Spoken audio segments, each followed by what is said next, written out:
मैं पंजाबी गुरुआं पीरां अवतारां दी बोली। मैं पंजाबी गुरुआं पीरां अवतारां दी बोली। मां दी ममता वर्गी मिठी दुध विच मिश्री कोली।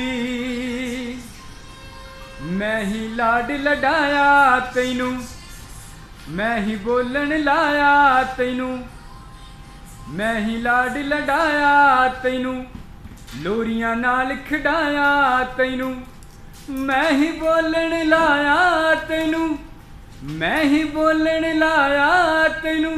भुल गया मेरा प्यार वे मैं तेरी मां दी बोलियां।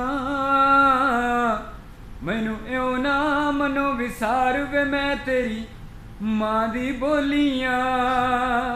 अस्सलाम वालेकुम, सत श्री अकाल, की हाल चाल है दोस्तों, भराओ, सज्जनों, मित्रों।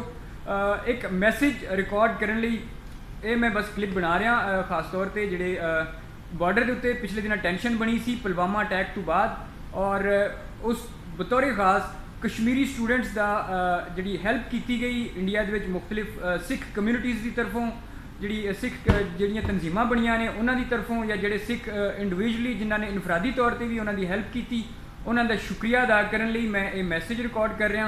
और पंजाब ते पंजाबीयत नूं कायम रखो। और इस बुनियाद के उत्ते उन्होंने साढ़े बहुत सारे जोड़े मुस्लिम भरा ने उन्होंने हैल्प की, खास तौर पर पुलवामा अटैक तो बाद जोड़े इंडिया के मुख्तलिफ जगह पर यूनीवर्सिटियां या कॉलेजों के कश्मीरी स्टूडेंट है सन, उन्होंने नाल जिस तरह दी ज्यादतियां कीतियां गईयां मुख्तलिफ इंतहा पसंद तंजीमां की तरफों, लेकिन उत्थे ही नाल जोड़े साढ़े सिख भाई सन उन्होंने उन्होंने हैल्प की, उन्होंने मदद की, उन्होंने कश्मीर वापस पहुँचाने की उन्होंने ट्रांसपोर्टेशन लिए उन्होंने इंतजाम किया। इसलिए मैं उन्होंने बहुत ज़्यादा शुक्रिया अदा करदा।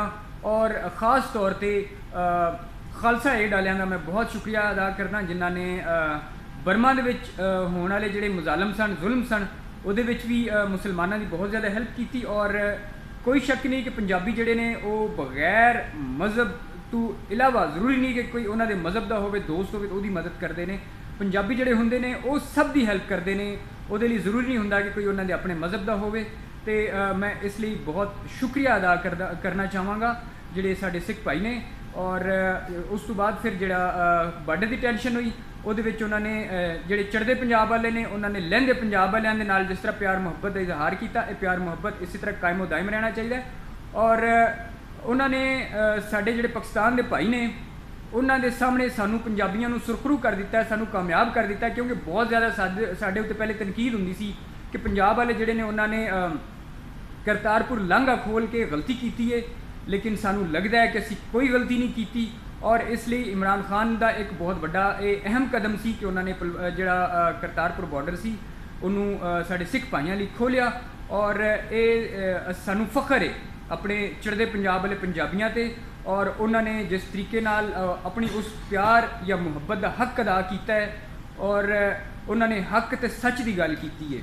अगर असी गलत होंदे तो बेशक वो साढ़े अगेंस्ट बोलते, साढ़े अगेंस्ट गल करते, उस ते सानू कोई गिला शिकवा नहीं सी। लेकिन अल्लाह की मेहरबानी नाल, रब सच्चे की मेहरबानी नाल, क्योंकि साड़ी गलती नहीं सी, बगैर तहकीक बगैर सोचे समझे एक इल्ज़ाम ला दिता गया, जिदे तो बाद सिर्फ मोदी साहब ने अपने चुनाव में कामयाबी हासिल करने लई उन्होंने जंग का माहौल बना दिता गया, जिदे उत्ते पंजाबियों ने उन्होंने दूरों ही सलूट किया कि भाई असी तुहाडे नाल नहीं हाँ, और असी अपने पंजाबी जोड़े लहंदे पंजाब के पंजाबी ने असी उन्होंने नाल हाँ। लहंदे पंजाब वालों का खून डिगे या चढ़ते पंजाब वालों ने डिगे, बहुत गलत तो माड़ी गल है, कभी नहीं डिगना चाहिए। इस भाईचारे तो मुहब्बत को कायम दायम रखो, और इस दे नाल अल्लाह सोने के हवाले, रब सच्चे के हवाले।